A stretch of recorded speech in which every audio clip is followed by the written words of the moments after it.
Welcome, welcome, welcome, welcome. This is the Father and Son podcast, presented by Edmondson Entertainment. It's your boy Prince Casper, the son of the podcast. Uh, it's my dad over there, King James, introducing him. All right, the brains. All right, behind I the organization. don't All know right, about that, but yeah, but keep it hey, man, moving. we keeping the ball going. All right. So today's lesson is father and son, the Second Amendment and security guard mishaps. All right. And today we were just going to go into why it's so important. All right. Nowadays you have the world is a lot more different than what it was 50, 40, even 20, years ago. Nowadays it's crime is at an all-time high. A lot of people are losing their jobs. It's a lot of things that's happening that's making the world into an unshaky place. So you're seeing a lot of people that's buying more guns. You're seeing a lot more people hiring in more security guards. So now's the time to prepare, and you know um make sure that you're protected. All right. So you got it, Pops. You got to add to it. Yeah, so Black Steel Tactical, we offer CPL courses to help you get your training in so you can get your certificate in order to pursue your CPL, your concealed pistols permits, because CCW is a crime in Michigan. So CCW is a criminal offense where you're carrying a gun without a permit. So we're here to help educate people about responsible ownership of a firearm. And if you're interested in getting your CPL, you can come to us, Black Steel Tactical. You can go to Facebook, our Facebook page, and like the page, and then also express your interest in getting your CPL, and we can go from there. Right, because it's right now is just super important. A lot of people, they may say, they may think like, I know a lot of people that's afraid of, guns or just weapons in general, but it's nothing wrong with being safe. You just have to take precautions. So I'm gonna bring up some uh some photos of Black Steel Tactical, and you could just explain Pops while I just scroll through it. Okay, this is a firearms course for a security company that we offer. So on every year we do firearms safety or firearms MCO certification for security companies. We also do security training for individuals. So we do all kinds of different trainings to help people familiarize themselves with firearms and feel more comfortable with firearms, as far as front sights, rear sights, aiming, loading your firearms, and feeling comfortable with your firearm. A lot of people aren't familiar with their firearms; they never had firearms before, so we're here to train them. The course is very is very informative.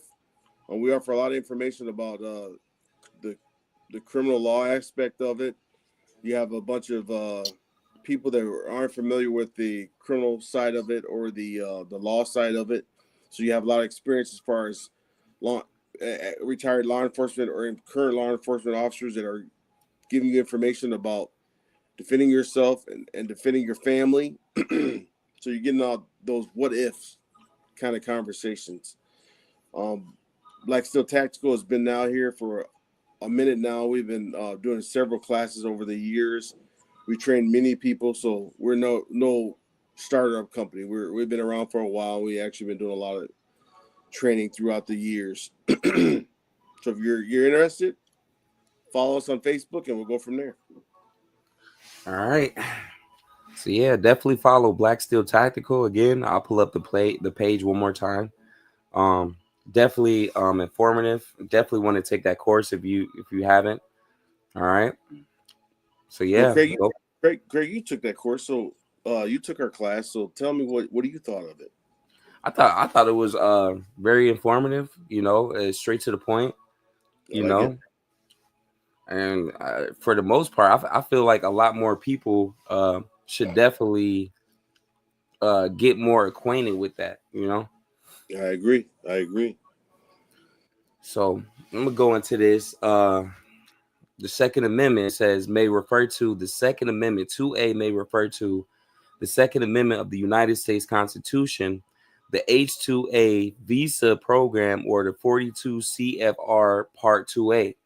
The Second Amendment states that the right of the people to keep and bear arms shall not be infringed. Debates about the Second Amendment often focus on its intent and what constitutes a militia or how much protection it provides to individual gun ownership rights. You got anything you want to add to that, Pops, before I carry on to it?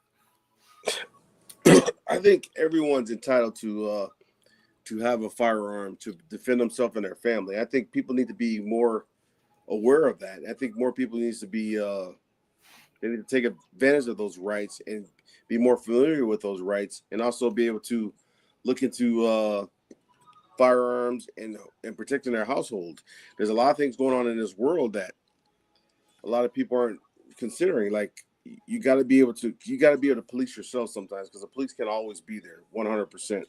And there's been times and there's been things around the world that police showed up late, and then before you know it, someone's killed or murdered.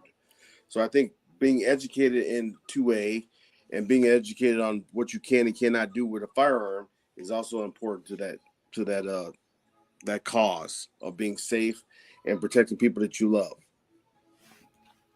And that's how right now, gun sales, they just had an article that was just, let me see if I can pull it up. They say it right here. They say it's plummeting, but during August 11, 2024, people was racing to the gun store, especially during the C19, especially during dang, I forgot what was happening last year. What was it like? It was like a lot of people like breaking into houses and stuff like that, or following women home. It was a Well, I know lot of we stuff happening. I know we had issues with at COVID times. We had a lot of crime going up during COVID, because there's a lot of people that weren't actually working and they weren't receiving a paycheck. There was a lot of crime going on. But I know every time there's a crisis in this country, you'll see you see crime going up because people can't feed their family. Things are occurring left from right that put families in jeopardy. I think being able to protect your family and put your family in a better situation where they're not, you know, defending themselves over senseless things, I think it's a good thing. And Man, being able I to feel go ahead. I feel like shoot, protection is a big thing. That's a big deal, you know. Yeah, yes. I mean, why would you want to be a victim of a crime when you don't have to be? Why would you? Me personally, I wouldn't want to see one of my family members be a victim of a crime when I could change the circumstances and make things better for us. Because people want to rob people that can't defend themselves. I'm not a helpless person. I can defend myself.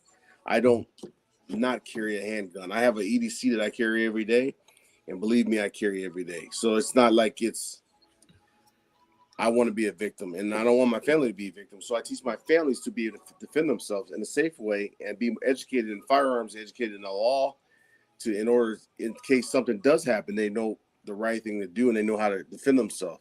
And that's the same thing with going through a basic course. The basic course is always just a start. It's the start of getting into this field of 2A. But then there's training that comes with that afterwards. So you might get your certificate for whether those 8 hours. But after the certificate is you have that certificate, you have to get further training beyond that in order to be a better person to carry, better person to have better knowledge. You just open a can of worms once you start carrying a firearm. Mhm. And I believe everybody should have it, especially women, like man, it's super bad, especially like in certain neighborhoods. But for the most part, I feel like security, it goes way beyond. Of course you got the carrying, but even having security cameras, putting security cameras around the house, that's a big deal. Having a plan, if something go down, it's a lot that go into it. Even if you go get your gun, you still got to go out to the range. You still got to, test your skills, Yeah, you're definitely right about that. So you're right. There is a perimeter that you have to have to alert you, to give you the understanding that there's a threat coming. So yeah, your cameras are always important out on the outside perimeter of your house to give you that early alert that somebody either A is approaching your house, and B that somebody could possibly be breaking in your house. So yeah, the cameras are a good thing. The blinks, the camera that's wireless, the cameras that connect to your Wi-Fi to help you out. So that's the first line of defense. But then it's after that. Okay, what happens when somebody breaks in your house? When you call 911 and 911 and say, okay, what's your emergency? And then you got to give them all the information. And for some reason, they can't respond right away. Because if you're 10 minutes and somebody breaking in your house, you got to understand that what's going to happen within that 2 seconds that the cops are not there. And you have to be forced to defend yourself. If you don't have a gun, you're going to be a victim. If you don't have any weapons to defend your family, someone's going to be a victim. So that's the first thing you need to know is, okay, the first line of defense is I got cameras, I know they're there. The second line of defense is now that I see them breaking in, they're coming in through the side door or the back door. And we've seen a whole bunch of videos online of people breaking in people's houses and people after the fact responding to it with a gun. So having that line of defense is a way to think about it is, what can I do if somebody breaks in my house? What should I do if somebody breaks in my house? And knowing your environment, which is your house, how dark it is in your house. And we all work up in the middle of the night, walk to the bathroom, walk to the kitchen, get some water, whatever it is. So we know how to navigate around our homes, in the night with all the lights out and nothing's on. So we know how to navigate. So we have an advantage of everybody else because we know where everything's at, right? Where everything's located. But what do you do? But what do you do when somebody breaks in your house? What do you do? And that's the key. What do people do when somebody breaks in their house? Because that's really what it is about. And I can speak from experience. I had a situation to where somebody came to my house, pretending like their car broke down. Knocked on the door. I had my baby in there, and the dude up the switch on me. And then that was when I didn't have a weapon. But the situation would have been way different if I would have had that equipment, or even security cameras. Like a lot of people, they have the Ring cameras, right at the front door. You have people in certain scenarios when they live in an apartment. Let's say if you're in an apartment, you got the little Ring camera. They didn't have people get caught on the Ring camera walking past houses or doing stuff. It's always good to have something that can alert you and have something that you can respond with. Right. And I think that's important. I mean, if you're looking at a defense, looking at it as a defense mode, of what's important to you and what's your strategy, what's your procedure. So your strategy is, I have cameras in my front of my house. If somebody breaks that barrier, that plane, my cameras pick up on them. And not only if my cameras are picking up on them, I have an alert in my phone saying they're coming through my house, or there's a stranger that's entering that plane. And then I can go on that camera to see where they're coming in and where they're going to breach at. Are they going to breach in the basement, or are they going to breach in the front door? So that's giving me the upper hand. And I also have the upper hand because I know my terrain, I know my house. So they come in the house, I'm going to get them. But that's just me. Not everybody goes to get them. I'm hunting you down if you break my house. What do you think is the best type of weapon to use for home invasion? Well, see, there's a lot of gurus out there. There's a lot of 2A gurus out there that talk about shotguns and why they would use shotguns, why they would use handguns. But I think it's all preference. A lot of people, if you shot and you got experience, I mean, I don't think it really matters. I grabbed my my 300 Blackout, my Rattler, and I also have my handgun. So in the middle of the night, things go bump. I'm gonna have at least 2 guns with me when I go looking for you, when I go check out what's going on around my house. So it's all preference. But also, too, it comes with training. If you're not training with those guns, it ain't going to do you any good to miss your target, hit some barriers that you shouldn't be hitting. And when you talk about family, you talk about rooms, you talk about other people sleeping in other areas in your house. You got to be aware of where those bullets are going, or how close your neighbors are, or how many doors you have in your house. So those are important and key things you have to run through your head when those things occur. Especially in the heat of the moment. Right. So you got your adrenaline's going, you got handguns in your hands, rounds are going out, there's so many things that are going on. You got to be able to navigate or mitigate those issues as you go and run through your house and you're dealing with a threat. Mhm. And like we said, man, right now, it's the calm before the storm. It's so much stuff that's happening every single day. Is more news, is more things that's happening, is playing out that makes you be like, my dad always say is you ain't got to get ready, you just got to stay ready. You stay ready, you ain't got to get ready. You got your setup, you know what's happening. you know you'll be good. But you don't want to be one of those people. Somebody come in your house, you don't know where your gun at. You Right. don't know where. you know. You behind the eight ball. You can't behind the eight ball. Once you're behind the eight ball, there's no recovering from that, and that's where the problem comes in. So if you're not preparing for that day or preparing for the worst, then you're not ready. And if you're not ready, then you're just going to be a victim, and you're no good to your family. So to practice, go to the range and practice with your handgun. Know your ability to operate that handgun.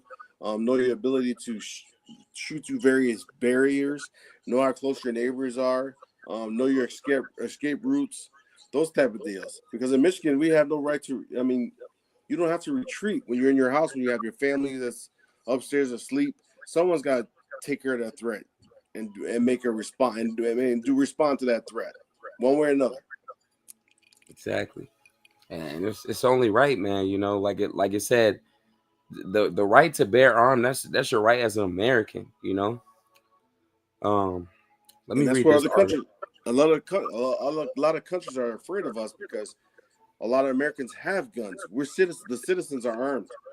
We buy unlimited weapons. I mean, every house might have X amount of weapons in the house. And I think a lot of countries they're not allowed to have weapons like we are as Americans. So yes, it definitely is a right and a privilege. Man, I'm trying to tell you, last year it seemed like everybody was buying guns and ammo. You know what I'm saying? It's just like I said, I don't know, man. We coming in those times. But let me read this off. It says gun sales in the US 2024 statistics. Approximately 16.7 million firearms were sold in 2023. And I remember last time we went to the gun store, the dude said if all hell break loose, he was like, it'll be a good day for a Glock owner because he said it'll be what those the Glock ammo everywhere. That's what he said, or something like that, or the Well, clip. I think so. When you look at if you look at the statistics, right? So there's 800,000 law enforcement officers in the U.S. So Mhm. when you think of law enforcement, you think how deep they are in a community. That if some happened, if they were busy and they were down, or if officers were down, that their magazine would be available for citizens. So if you ran into an officer's car or something, you might have the availability to grab their Glock magazines, and those Mhm. are guns that they can say that are potentially readily available to everybody. If you look at it that way, something you can find later on. So if you watch all these zombie shows and you see them walking by, they always show them walking by a cop car. Mhm. So when you think of a cop car and 800,000 cops, you think that's how many magazines that are available that are out there. So these magazines right here is when I talk about magazines. These Mhm. would be out there. So I carry, and I just bought it, but it's the Staccato P4, the HD. This is the new Staccato that carries That mug carries, is hard. and you can use Glock magazines in order and I think this was a demand from a lot of officers that if they did carry it, then how they, if they needed extra magazines or extra ammo, they can grab it from their partners, which is Glock mags that have been feed into that gun. And I think that was a big push from people saying, yeah, buy a Glock, buy a Glock. And Glocks are popular guns anyway, and a lot of people like Glocks. I have several Glocks myself, so I can see that's a statistic that's out there that people are saying that. Man, I think they said there's more guns than there are Americans. That's what I think they're saying. Which it probably is. I mean, because as Americans, like I said, we buy guns all the time. We're constantly buying guns, and when you're comfortable with guns, it's easier to say, okay, I want to go buy a gun, or I want to buy a new gun, or I want to buy a bigger gun, I want to buy a rifle, or I want to buy a pistol that's in an AR form. Those are things that we kind of want to do because it's like we're comfortable with them, right? We practice, we train. It's another tool that we have in our toolbox. Man, and that's where I'll be like, let me read it all. It says approximately 16.7 million firearms were sold in 2023. The Americans purchased nearly 1.4 million firearms per month in 2024. America's intricate and storied relationship with firearms is poised to take center stage as November election approaches. And then I remember, man, people was on the edge of their seat. They didn't know what was going to go down. You know, a lot of people still don't like Trump. A lot of people still is against, you know. I was talking to my grandmother earlier. She's still talking about Kamala, you know. I mean, But when you talk politics, people are just so afraid of politics because you can't have a decent conversation about politics. Because I can't tell you what my push is for, you know, who I'm pushing for, because somebody might take it offensively. So yeah, you're right. Everybody's scared about, okay, what if Trump does win, and clearly he won. You know, people are afraid what's going to happen next. So that might start a scarcity where people might run to the gun store and say, okay, well, let's buy more guns. But not necessarily what they would for like Democrats. Well, let's run and buy guns because they want to stop us from buying these certain guns. But when Trump goes in, they think there's some type of hate monger that's going to go on, and they're going to be underneath the gun. And so they want to buy guns just to make sure they have it to protect themselves. So panic buying. It's a different type of scarcity that's around from both parties. So I get it. Trust me. Yeah, so yeah, it's definitely getting to that point. I'll just be like, man, that's crazy. Like, man, and I remember like it's a lot of people that's are afraid of bearing arms. It's a lot of people that can't even be around guns, you know, just to have a proper education of having a weapon or having a gun it sets you apart from a lot of people, because a lot of people, it like I said, it's a lot of Americans that own weapons or own guns, but it's even a huger gap of people that totally just not with it, you know, that's afraid to bear arms. But just to have that proper education of it, it'll set you a whole, you know, it'll set you further in life, I feel like. Yeah, but you know, back in the days, let's just say 15 years ago, I knew people that owned guns, but they never take it out of their home. They leave it in their house. They never use it. They buy it one time, stick it in their drawer, never get any training with it. And they go, yeah, you know what? But you got a gun. They go, yeah, I got a gun. It's at home. But they never talk about it, never, you know. What's going to do at home? Which is weird, though, because they have the gun, but they don't have the ammunition in the gun. So you're like, what good is it if you know the ammunition in the gun? What did you buy it for? They were scared at one point. They wanted to make sure they had a gun, but they're not prepared for what's going to happen when they actually need a gun. So that has been a problem for a long time.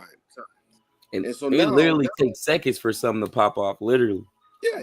I mean, you hear about it every day on the news. You hear about it on YouTube. People that experience road rage. People run into parties, shooting up the party. Yep. Active shooters shoot up schools and so forth. You hear about all these different things that are going on around our country. I ain't gonna lie. Everybody wants to be prepared, but they're not actually doing anything to be prepared about it. That's what what's my man off Lion King, the Scar, he said, what's the song? Be prepared. He was singing the Be Prepared. Be prepared. Prepared, but right. You gotta be prepared, because you just never know. You know, I'd have had moments where, you know, people try to, somebody could be following you home, you know. They had this thing last year where people was like leaving something where you go grab your door, you touch your door, and you literally be unable to move, and you know, you never know what type of situation you could come across, you know. Right. And I ain't gonna lie, it's super attractive seeing a woman, you know, have that protection. I ain't gonna lie, or even a man, you know. A lot of women, they look at you and be like, oh yeah, you know, he there, you know. I agree with you on that. It's attractive to have a woman that wants to defend herself and have the skills to defend herself. It's awesome. Trust me, it's awesome. It looks good. They want to be able to. If I got to go and find a threat in my house, it's the best thing to know that my wife's able to take care of herself and be able to pull a gun out and be able to shoot somebody if she has to. It's good to Mm-hmm. know. I have a partner that teaches firearms with me, and he knows one of his daughters. She says she absolutely can't pull a trigger and absolutely can't take nobody's life. So he knows. So he knows if something goes bad, not to call her because it ain't gonna happen. She ain't, everybody's gonna die if it comes to her. But Man, they got my bad. go You ahead. got it, pops. No. You just know you gotta know your people, know what they can't do, and know their ability. And her ability is not to protect the family. I mean, you got to think like you said, it's super attractive for a woman to have a gun, like, and actually to like be comfortable with it. You know, I'd have had it. You know, you pull a gun out with some women, they just can't take it. But to have a woman, she got a little Glock in her purse, and she protected. She know that she could take care of herself. It's just sexy. It's a different type of mindset.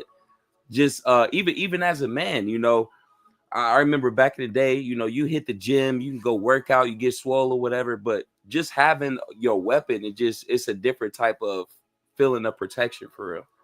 Well, it's just as a man, you're thumping the night, you're able to respond and react to that, right? So the first thing is okay, there's a noise in the house. What kind of noise is it? Is it a dog or is it somebody breaking in my house? And to say, okay, yeah, it's something that just doesn't sound right. It sounds like somebody's actually breaking in my house. So to grab the gun from the nightstand or wherever you're grabbing your gun from and be able to respond to that, and knowing that your wife is doing the exact same thing, or your spouse or your girlfriend is grabbing her gun and she's waiting for you to go out there, and she's waiting because if you go down, she's ready to take on that responsibility to go second in the door to second to respond to that threat. So Mm-hmm. if you are getting shot, she's coming out and she's addressing that as well. That is nothing more sexy than somebody's ready to go into the trenches with you and be able to answer that call. You Mm-hmm. can't beat that. Yeah, that's I ain't gonna lie, that's fire. you know, That's a whole but other partnership. That's a whole different partnership right there, baby. it definitely is, and man, that's how like these days, a lot of women, it's different. I ain't gonna get too much into it, but it's beautiful to see that support from your woman. And for the most part, you will feel a lot less stress knowing that your woman cares. Especially with some of the places that we go. She might go grocery shopping at night or something. Oh yeah, she got her Glock with her. She good. Right. Well, there's a lot of men out there though that aren't able to enjoy their 2A rights because they have whatever they have somewhere down the line they interrupted with that with a conviction, a felony conviction or whatnot.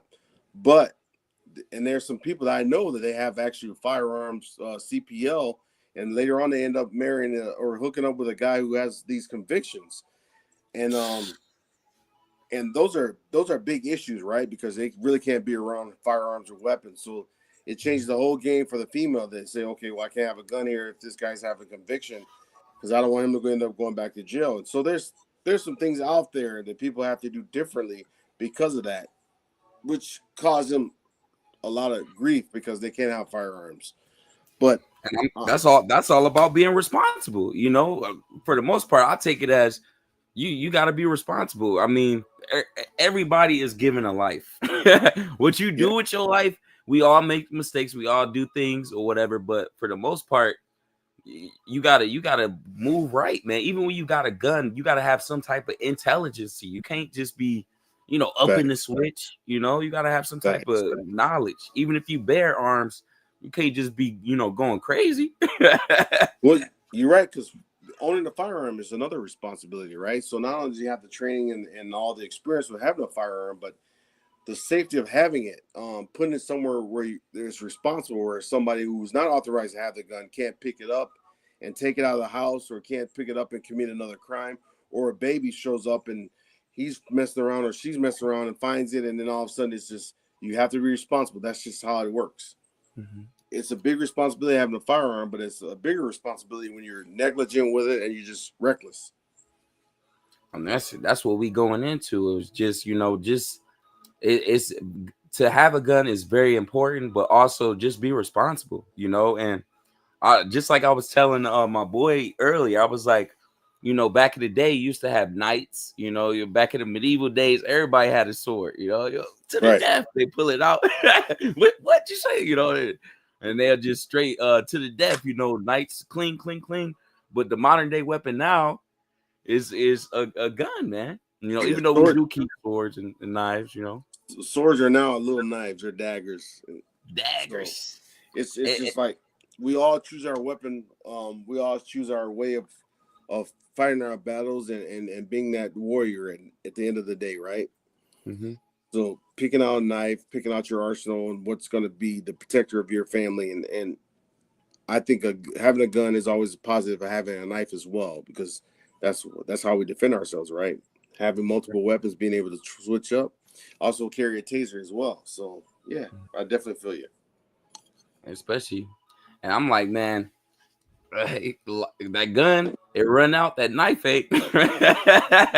You like John Wick. How John Wick come out of nowhere in the darkness and shadows. But he's trained on everything, Mm-hmm. knife, everything. He's trained on shotguns, rifles, handguns. He's like a warrior at heart. I mean, everything he does is he fights. He can transition to whatever, and I think that's kind of what we need to look at. What's important, because you can't always use a rifle in a hand fight. You know what I'm saying? Mm-hmm. You gotta be talented. You can always use a gun to de-escalate a fight. Sometimes you just gotta talk people off the cliff. Sometimes you gotta be able to do that too. You gotta be able to transition yourself. You gotta have that brain smart. Yes, for and sure. that's that sense too. Like, I mean, like I said, you have people that got gun licenses or CPLs and stuff that like my dad was going into. Some of these felons and people like that, they I know people that literally then got into situations with the law and still want to put themselves in certain situations where it's just no good. You just got to learn how to stay away from certain situations like that, for real. I can't tell everybody's circumstances or everything every people go through, but there's got to be a line drawn in the sand where you say, okay, well, but you did, and there's nothing we can do about that. And I think the way we have things set up these days is probably not a bad situation. And I think when people do violate the law, there's laws set for a reason, and sometimes we just got to stick to our guns and say, oh, this is the way it is, and you have to do something totally different. Mm-hmm. And change your life, man. I mean, that's it. Like, but like we was going into, I think I mean, used to be an officer, and you'd have had some type of training and with different things like that. I think it's super cool. Like, just growing up, we got to see, how to do different type of techniques, with wrestling, hands on. Uh, we also, used to teach us, how to carry, how to walk around the house. You know what I'm saying? If you got to up your weapon, like even that, like I feel like a lot of people, even when they get guns, they wouldn't even know how to walk around the house. Remember, like you said, if you got the shotgun, you come around the corner, somebody grab it. A lot of people wouldn't even know what to do in that situation.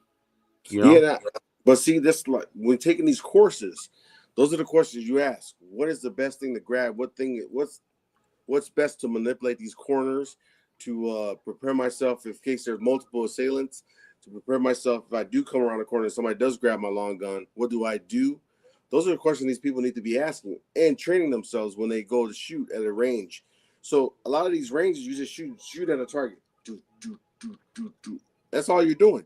You're not manipulating your gun at all. You're just loading it, getting around in there, and shooting down range. And that's all you're doing. But you need to be able to manipulate that gun and dip that gun down. So when you come around the corner, you'll be able to work that corners and see that corner is clear. So those are things you got to work and figure out on your own too. Because if you're at home and you have a handgun, you need to manipulate those corners at your own house, because that's where the problem is going to be at, right? That's the problems you want to make sure you're able to manipulate and be able to work those situations out if somebody did break in your house. Exactly. And that's why I'm like, man, I don't know. I just feel like, shoot, it's just a different day and age. Like, I know a few people when I was growing up. Shoot, they used to be like, oh man, like man, my grandma. Yeah, like she used to be so against guns. Like, oh my god, like even uh you know who, she's a family friend. She's even afraid. She can't even see it. She'll bug out. She'll start But falling out. but I think it's just education. Back in the days, when you talk about the African American community, Hmm. they weren't familiar enough. At least the people I were around weren't familiar enough with firearms. They didn't even know they were able to bear arms. They didn't Hmm. take their Second Amendment serious because they never got educated on that. So all they saw is all the negativity in the black communities of what guns do to people and how they end up locking people up for possessing handguns. But in reality, is you have to know the basic education that, oh yeah, I could carry a gun because as long as I have open carry, I'm fine. I'm fine to carry this gun. I have no crime, no felonies, or nothing like that on my back. It's my right to carry a gun. As long as it's open out in the public and it's exposed, everybody can see I have the gun. But we didn't. A lot of people in my neighborhood, they had no clue. We thought it was cool, but the bad part about it is we concealed it, or we did shit with it we should weren't supposed to be doing with it, and that's Hmm. where the education would have came in handy, saying, "Listen, let me help you carry the right way. Let me help you educate yourself in firearms. Let me educate you how safe it can be if you educate yourself with it." And I think no one did that in our neighborhood. Nobody came around and said, "Listen, firearms are good." It was always firearms are bad, and firearms are going to put people in prison. Firearms are going to put people in jail. But there was no education to go with that, and that's where we failed at in my neighborhood at least. No one was able to give us that background, that education to help us out. I believe that too, because it is a huge stigma behind guns in the black community for sure. Yes, And yes, I feel like, you see videos of little like toddlers, I mean not toddlers, like younger kids. They're out there training, they're in, these backyards or whatever, with their parents training. And you be like, right. man, our people should be doing that, But training I the kids from there. but I think the problem with that is our backyards didn't have the distance. We didn't have the property to do that, to train ourselves where the police weren't getting called, or or that problem wasn't becoming an issue. Where they have backyards where their neighbors are used to hearing gunshots, where our backyards were they were used to hearing it, but it was always a bad thing. So everybody's calling the police, and we didn't have the distance, or we didn't have the safety marks where we could shoot in our backyards, and hence that's where the problem was. Now, if Mhm. my grandfather had a lot of acres, but that wasn't a thing for us to do. Is go out back and learn how the basic firearm principles. He never showed us that. I mean, we shot guns. Don't get me wrong, but we Mhm. never had the okay. Here's a basic education for the firearm, for having the firearm, and if you're gonna carry it, this is how you gotta carry it. Never taught us that. So me growing up was missing that bigger picture, right? The Mhm. right to bear arms, the 2A community, and why I needed to carry guns, and how I need to defend myself. I didn't have that education. That education was just not there. And so me not having that education, I knew my other people didn't have that education. My neighbors, people that look like me, didn't have that education either. But now Mhm. things are changing so much more now that they go, okay, people are starting to look at it totally different. Now you got these different organizations that are coming up. NAGA, you got Mhm. them growing up. They're trying to be like the NRA. So now it's a black organization that's trying to be like the NRA, that is trying to come up and be able to say, okay, yeah, we're going to help you educate this community and teach them what the real gun rights are all about. You got organizations coming up saying, yeah, we don't want to be like this victim here. We want to be okay. We have guns, so now when people see we have guns, they're going to respect us a whole different way, and they're not going to be able to rise up and eliminate and murder us. So yeah, there's a lot going on out there. So yeah, it's probably not a bad idea to at least at a very minimum familiarize yourself with firearm. Exactly. And like I said, it's good to even have your family go through it too. Your wife, your children, whatever, because you see it on I forgot the dude. He had a whole bunch of tattoos all over his body, and he was training his daughter. His daughter, she was out there shooting. They all was African Americans, but he was just basically going into how it's important to teach your kids, to be familiarized with your weapon. Well, And yeah. She was cold. She could reload. She knew what gun, what bullet she was going in. But that's proper education. He trained her young, proper education. She knows that his gun is dangerous. She knows that if a bullet's in the chamber, someone's going to get hurt or even murdered or died. So those fundamentals is helping strengthen that bond with her and that gun, which makes her a lot better than a lot of people, adults out there trying to, manipulate the gun and experience gun ownership. Yeah. Teach them early, teach them fast. I'm going to read a little bit of this article real quick. It says, gun sales are plummeting. Here's why. A trace analysis found that Americans purchased 6.5 million fewer guns last year than in 2020, when the pandemic pushed demand for firearms to record levels. And again, I noticed people do not bug out. People don't panic buy. People don't go out and try to, let's say, a lot of people don't want to better themselves until they see a problem. They no, like, let's say you got people that doomsday prep, they stock up, they get all these different things like that. Those people, they see things in the foreseeable future that makes them say, you know what, I want to be prepared. I want to have food if this happens, I want to have water if this happens or whatever. But you don't want to be one of those people that for something to happen, oh, now I want to go get a gun, now I want to go get ammo, now I want to go, you don't want to get caught out there. And I feel like a lot of people, they only want to get a gun because, oh, the C-19 or Trump is coming into office, or I totally agree with you on that. But again, that's what I call behind the eight ball. So you're buying a gun, but in reality there's tons of people before you already moved to that stage. Now they're training. So you're buying it and you're really not training, you're not doing nothing with it. You're behind the eight bar. So you're not going to protect anybody if you're doing that way. So it's just like you got to get the gun, get the education, get the experience, get the training. And that way you got the experience to mitigate whatever happens. The circumstances are mitigated by that, the experience, right? Mm-hmm. It says demand for guns skyrocketed in the United States 5 years ago as the country grappled with the C-19. It says social unrest, and I remember, we was experiencing social unrest. It was crazy for I think ever since 2020, 2019. It's just been it's been different, But it says a contentious presidential election, and again, these people are so upset at Trump, man. I would keep saying it. but if you think about it, social unrest has been for years. Yeah. Social unrest is a norm with this for this country. So if people don't like stuff, they're going to react and respond to it. George Floyd, they responded to it. Oh, it's the police fault. This is what they're reacting to the threat that we're probably going to get killed or the police is going to do my son or my daughters like that. And we don't want that. So let's all of a sudden go and start buying guns and stuff like that. So it's like the police are the enemies. So they always have an enemy somewhere down the line. And they're saying, here's where the problem is. These people ain't doing us right. And we need to catch up and make sure they don't treat us like victims and they respect us because we have guns as well. So yeah, social unrest is always going to be there. Anytime somebody has issues, they're going to bring that up. And that's worldwide. I remember when all that social unrest was happening, and you got that all over the world, man. You got people and that was in France, they was rioting. You had people not too long ago, Cuba, Haiti, all over. It's just been chaos. It's been riots. It's just been like that lately.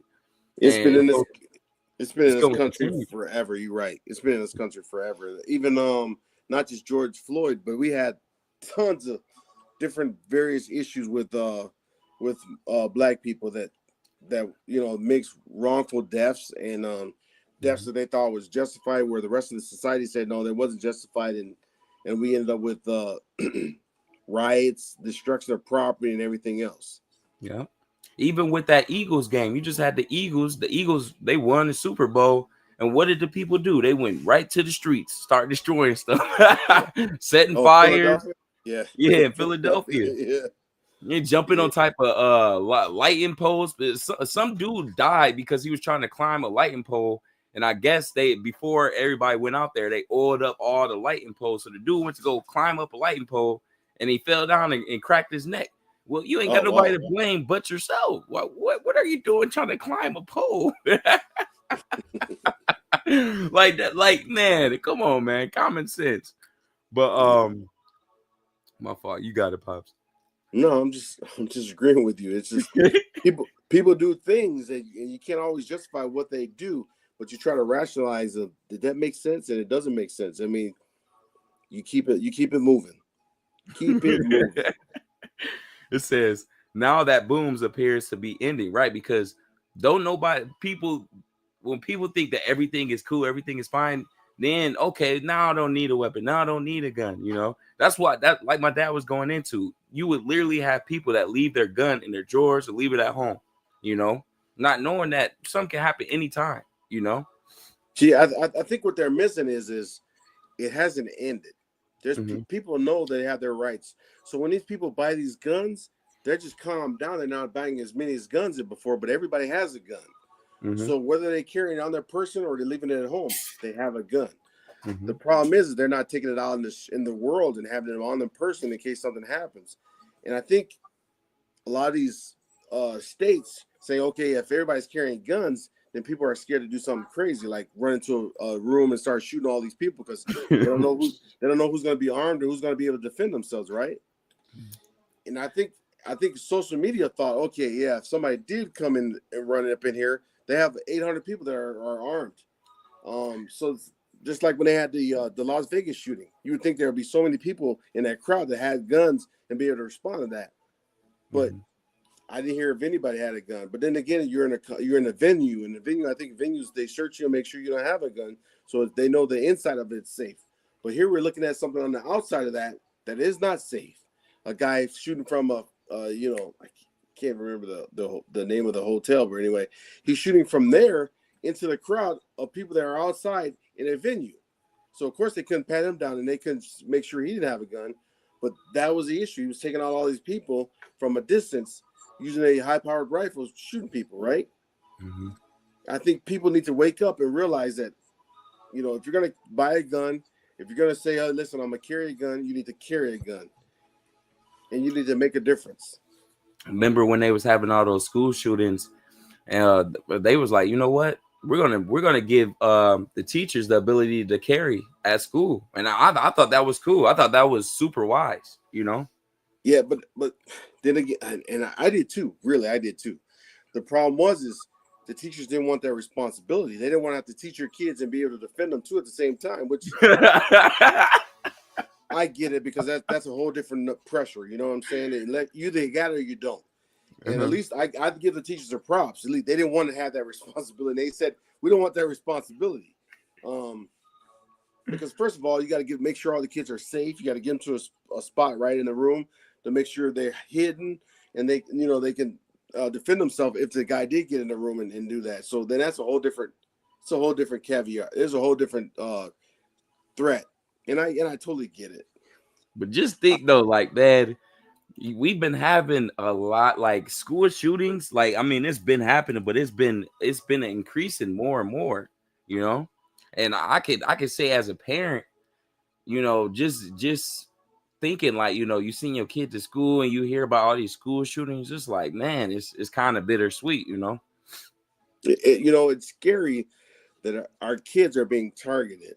It's really scary, and when you look at the statistics and you look at the age of the shooters, then you shake your head. And you're like, man, this is just crazy how this has become a worldwide issue.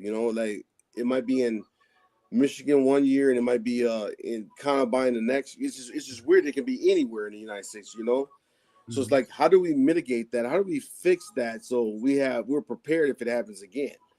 And Exactly. the police have to change their tactics over and over again. It's been changed now for I don't know how many times. I think that now they made it where if you're the first on scene, you need to go your ass into school. You need to you address that threat, not sit outside wait till six other people get there before you actually address the guy inside shooting and killing kids. And I remember they was going into basically, let me see if I could pull it up. They was going into how there's a shortage. There's not only see people think when they talk about shortages, oh, it's just shortages on food and this and this. It's actually shortages on medical supplies. It's shortages on actual people. They said it's shortages on people that's being recruited into the military. There's shortages on police officers being recruited. Let me see if I can pull it up. So a lot of these people, they were saying during the C-19, all right, a lot of it wasn't a lot of people were losing their jobs. A lot of people said they're still short staffed. A lot of places are super short staffed. So let's say you call the police, you're in a situation, you call the police. They said in certain states they weren't even able to answer the phone, or let's say in Chicago at night, they said they will only patrol past a certain time, you know. And I thought that was crazy. Let me see, this was in 2024. I want one this year though. But see, that's the thing. So when you think about shortage and not being able to, it's all about money when it comes to government, right? So we don't have the funds to hire, or we don't have the funds to staff a night shift. So the Jackson County Sheriff's Office, if you look that up, they can't fund a night shift like they had it before, because they got their funds were lower. They lost funding, so now they don't have a night patrol sheriff officer to respond and help out throughout the county to respond to these calls for service.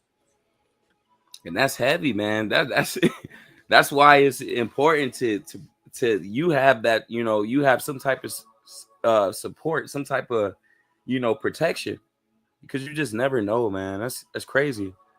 I think the two A community is saying, hey, listen, you don't have the police. You got to be able to respond to yourself and protect yourself until they decide they can get there or not. I mean, I know if they have to have somebody to get to your location to help you, they're gonna work it out whatever way they got to work it out. Whether they have two officers or one, they're gonna find other agencies to come and help them and back them up, because that's how Jackson County works. They make it happen. But still, you don't want to be the one that's left behind the eight ball and not being able to take care of your family when you need to. I'm trying to find an article that's going into that, because I know I've seen a few of them. Here's one. This is from December, which is not too long ago. So I'm going to bring this one out. It says, here's how the East Lansing Police Department is dealing with staffing shortages. All right. And like I said, it was a lot of articles that was going into during the C-19 that they didn't have that much manpower. So a lot of these different places, they will only operate during certain times. And like you heard what my dad said too. It says the East Lansing Police Department has 46 of their 51 positions filled. Internment, and literally that's super high compared to what I was seeing. I was seeing a lot shorter. Even in the hospitals, the nurses, the doctors, they're short staffed, you know. But it says Atrium Chief Jennifer Brown says getting those remaining position filled is a priority in 2025. Video shows Brown explained the importance of full staffing and how the department plans to fill positions. All right. It says, I'm your East Lansing neighborhood reporter, Colin.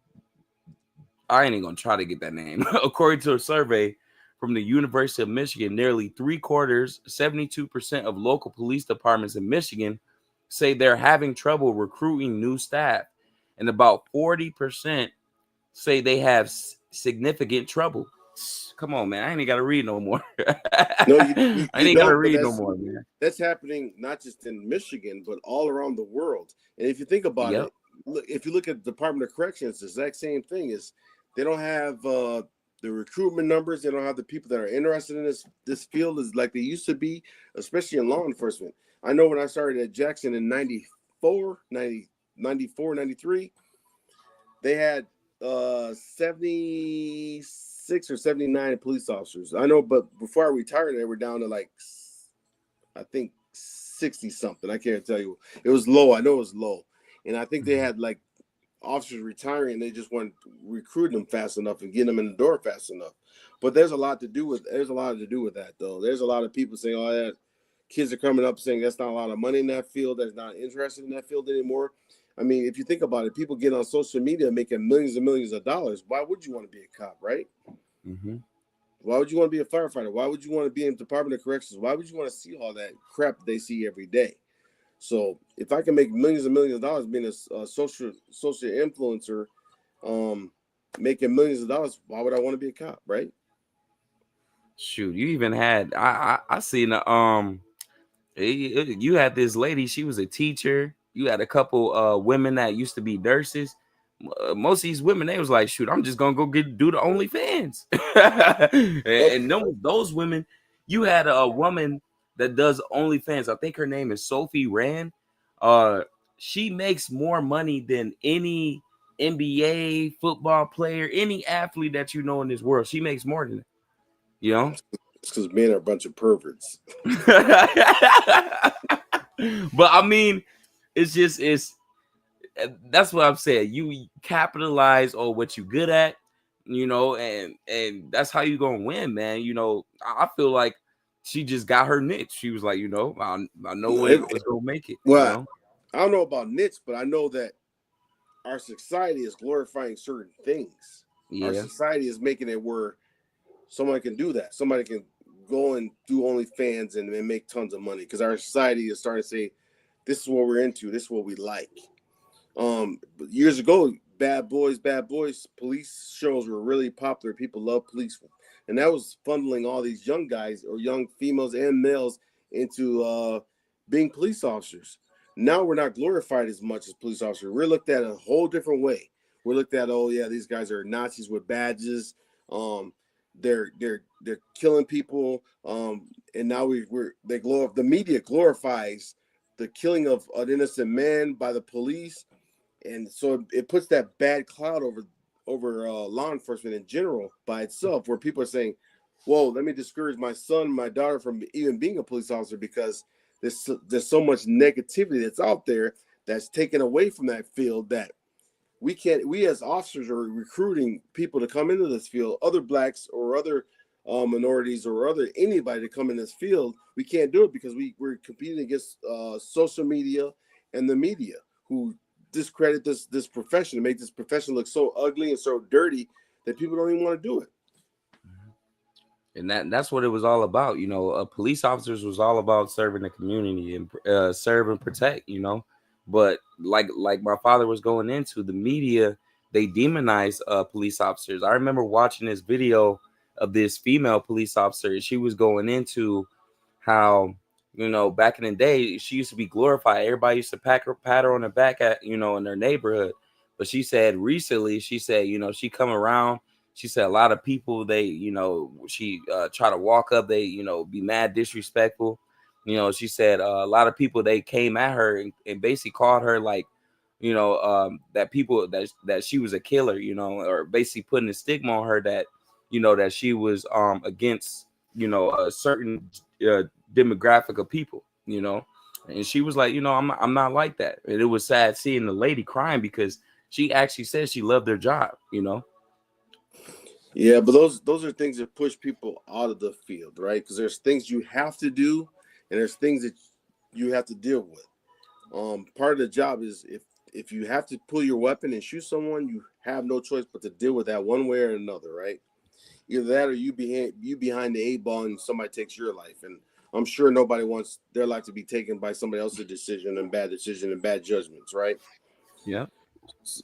So we put a lot on the new people coming in law enforcement. They see a lot, they do a lot. We don't have the numbers like we used to have, and it's just a field that I wouldn't push anybody for doing these days because it's not like it used to be, right?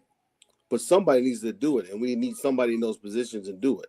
So Mm-hmm. I wouldn't want to discourage anybody from doing it. I do have like I said, we still have a family member that's in law enforcement right now. So Mm-hmm. every day they go out, we're worried about them and we're worried about what's going to happen with them, right? This America, man. America, This the new America, America. America. All right, so I'm gonna play these two videos, and we're gonna give our pointers on that, and then we're gonna close it out, man. We pretty much stayed the point, but hey, man, right now is a time where you got to have the right education, and you know, it's your right as American to bear arms. You know, of course, be responsible. You know, always pay attention to your surroundings. You know, like my dad was saying, it's a good thing to have cameras, you know, to be able to alert you if somebody's approaching your house. it's a good thing to always be ready. You know, like we said, if you stay ready, you ain't got to get ready. All right. Right. But I think we need to find a video of like a home invasion where owner has to use a gun. Okay. Because we wanted to kind of go into the security realm and play some security stuff, but I think we need home invasion kind of stuff that's been really popular for the 2A and why you want to be able to defend yourself and why you want to carry a gun. I think the security videos kind of throw it off a little bit. Look, this just happened yesterday. Let's see what they say for this one. Let's go. Finally, a meal service that works for men. Cook Unity sends you delicious restaurant-quality meals straight to your door every week. Choose from hundreds of meals, including high protein, low carb. Yeah, I can't stand commercials. All right, here we go. Has claimed new victims with a Q couple coming face to face with teenagers in a frightening home invasion. They woke to find balaclava wearing children in their bedroom, the youngest just 15. My bad, you said what? Is this America or is this London? You said something? No, I think it's Australia, but I was going to pull up another one in America, but this was from a day ago, so I was just using it as an example. Okay, let's roll with it. Already back out on bail. A gang of repeat youth offenders cornered and cuffed yet again, caught by the Air Wing and Dog Squad hiding in a queue backyard, this time accused of terrorising a married couple in an early morning home invasion, wearing balaclavas and standing over them as they slept. I sat up and I realised there was someone tall and dark in a balaclava, dark out. So they was in their house standing over them, watching them sleep. What? Yo, fit, and I screamed, that's crazy as hell. That's why it's important to have cameras. They sitting in the backyard. You see them, the video that they had where they had the My bad, you got it, pause. You said what?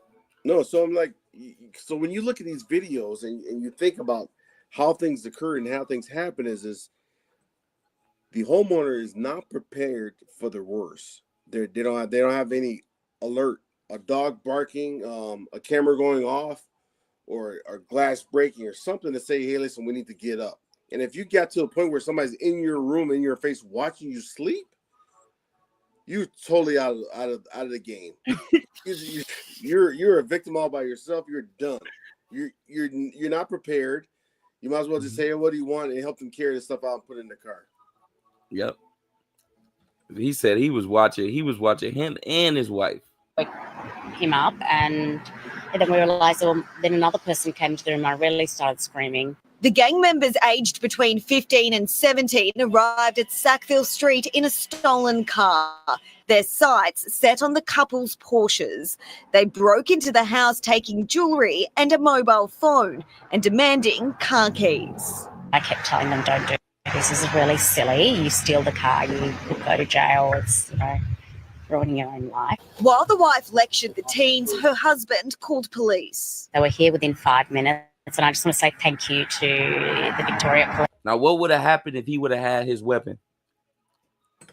Be some dead kids. Exactly. They would have got moving. And I don't know. I didn't think I heard a weapon. Did the kids have a weapon or not? I don't understand that. I don't think they had no type of weapons. I think they just went in there with a whole bunch of people. And then the wife was like talking them down or something. I don't know. That's just weird. I don't know. But they don't. Yeah, I don't think they carry guns. I don't think they carry guns in London like that though. I don't have. It's not America where everybody's got a gun. It's just a little bit different there, but. Still a good example though, because it's like what, like to actually come in your house, actually talking to your wife, and while she's talking to them, I'm gonna call the police. Like, man, come on. Well, I know in Jackson we had people would come, like there was a big thing about purses getting taken from the kitchen or from like people would come in their garage, leave their doors open and whatnot when they came home during the day, and they would leave their purses either on the counter or somewhere in the kitchen, and there was a guy just was going in the house, grabbing the purses and leaving. So I mean, this is broad daylight, but everybody's comfortable. They like, oh yeah, I'll just leave my doors open and leave.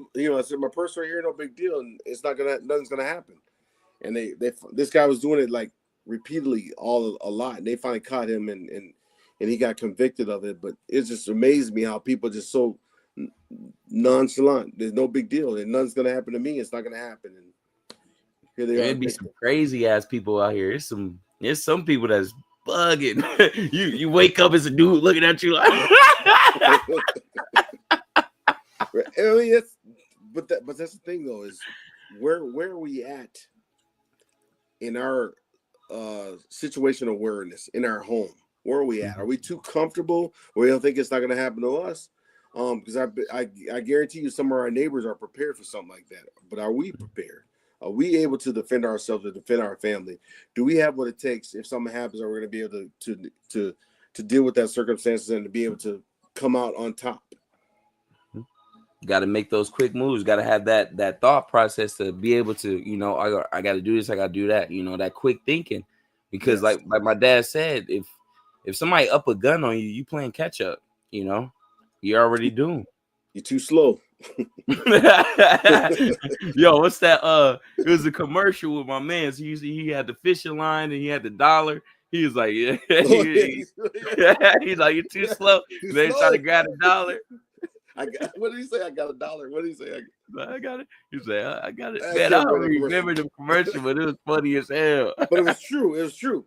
You're too slow. If he's pulling it up and you're not grabbing it, you're too slow. You got to be there before that. You got to be thinking about the dollar before he's dingling it over your head. You got to be moving and shaking. Got to be faster than that. Right. But yeah, that's a perfect example. Let's get one more. And then we can say our closers and close it out. Yeah, let's get one in the U.S. There was one recently where Chicago. That's good. Chicago. You know. At Mint Mobile, we're always looking for innovative ways to save you money. These damn commercials, man. What you say about Chicago? I'm about to bring it out. Hold on, my fault. Dang, I shouldn't even have made it big. You said the volume? No, I'm about to play right now. Chicago police looking for the suspects in a home invasion and 2 robberies in North Lawndale. Both incidents happening yesterday in just 1 hour. In the 2900 block of West Fillmore, police say 4 armed men and a woman forced their way into an apartment, battering the victims inside and demanding their property. Now, shortly after, they targeted victims who arrived to sell them items they had advertised on social media. Watch breaking news on YouTube. Subscribe to ABC7 Chicago Eyewitness News. My bad. Let me stop that. That just made me think about. Remember, Pops, a little bit ago, you had a whole bunch of migrants that was going into certain houses, certain buildings, and they wouldn't leave. And you had migrants literally going. I think it was in Mexico or something, or in Texas, where they were going into like apartment buildings, fully teed up with weapons, just taking over buildings. You know. Yeah, but according to the Democrats, they said that wasn't the case. But I know what you're talking about. I know what you're talking about. The Venezuelans, they were actually released from prison, and their government had funneled them all into the U.S. because our borders were unsecured, and they were going through apartment complexes, and they were robbing, breaking into apartments, and they were doing that. They had high-powered rifles, and they were doing all this nonsense. But yes, I do remember that. Yes. And that's why you need the border control. A lot of people was, man, I remember before all that, you know, and I don't really want to go into politics, but I remember right when they was going into, you know, the election and all that, it was so many people when they were saying the most important 3 things. They did a poll basically saying what's more important. What do the American people want? All right. The highest grossing number of what people wanted was to either to hit the abort button for children, or it was to close the border, you know. And I felt like to close the border was way more important. But I was shocked to see that I think it was like 49 or 51% that wanted to have those abort rights. You know, it was way more people that was going, we want to have those women's rights. That's what it was. They was talking about women's rights. Well, basically for that. And then the border patrol that was all the way at the bottom. I was like, what the hell? You know, it's just crazy how far our country is, you know, as far as today, you know, of what people think is important. Yeah, I think as U.S. citizens, we are spoiled, right? There's certain things we want, and there's certain things we don't think is that important because we've been sheltered for so long on different things that things that are important we don't think is important because we think that, oh yeah, that government has to provide that, right? So secured border is really not my responsibility. It's the government's. But what I can't control is this fight over here about, you know, abortion rights and all the other stuff. I can control that. So that's run that way up to the forefront. So people weren't thinking about the borders. They were thinking about that's the government's responsibility, not ours. So of course they're looking more towards that. But I think when it's all said and done, when we look at things and we go, okay, it's our job as U.S. citizens to make sure that our borders are well protected, that we don't have just everybody's criminals coming in our borders, or we don't have another 9/11 when people are coming over and they're doing mass casualties to American citizen soil and doing all this nonsense. So I think it's just I think we're just educating our civilian life is important. If we educate people on things that needs to be important, I think they got a better idea of what's going on. And that might not make a whole lot of sense, but no, I do. And then even in that situation, they was going into like, it's not really even the government, that it's the state that really deals with those certain rights, you know, as far as women rights and stuff like that. But it just was shocking that like how many Americans actually voted to be able to do that. And I believe it was what was it for, like going into like the L, you know, the alphabet, you know, they was going into what they were saying, like it was something that was higher, basically saying that for like sex changes and stuff, a lot more people, they wanted the sex changes and the abort rights more than they wanted the border closed, which was like mind-blowing to me. Again, I don't think people were actually paying attention to certain things. I think certain things were on the top of their list, and some things they were thought it was important, but they thought it was someone else's responsibility to take care of. And I think we lost track, we lost connection somewhere down the line to say, yeah, this is important, and this is something we don't have control over. And I think there's nothing we can do about that. But I totally get what you're saying, and I heard the bitching and complaining about those things, and there's nothing we can do about it. Man, that was crazy.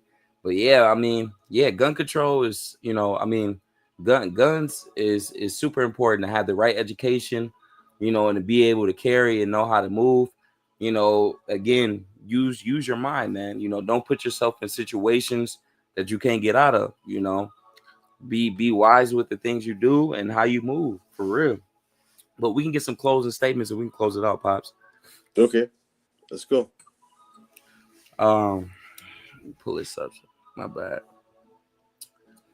So yeah, I'm gonna give a shout out to Bo Handyman Service in Jackson.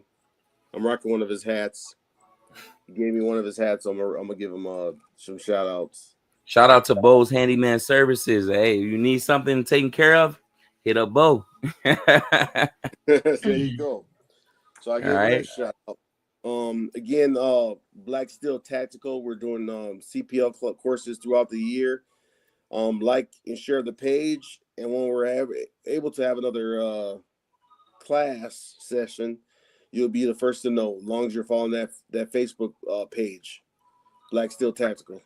Yeah, right, and do it, man. Just get into it, because I mean, right now, you know, a lot of people, they might be iffy. I don't know if I want to do it or not, but I mean, it's nothing better than to being prepared and to being able to carry. It's your right as American, you know, and especially with the things that's happening nowadays. You just had 15,000 people fired from IRS, you know, on top of, you know, Joanne and other places closing.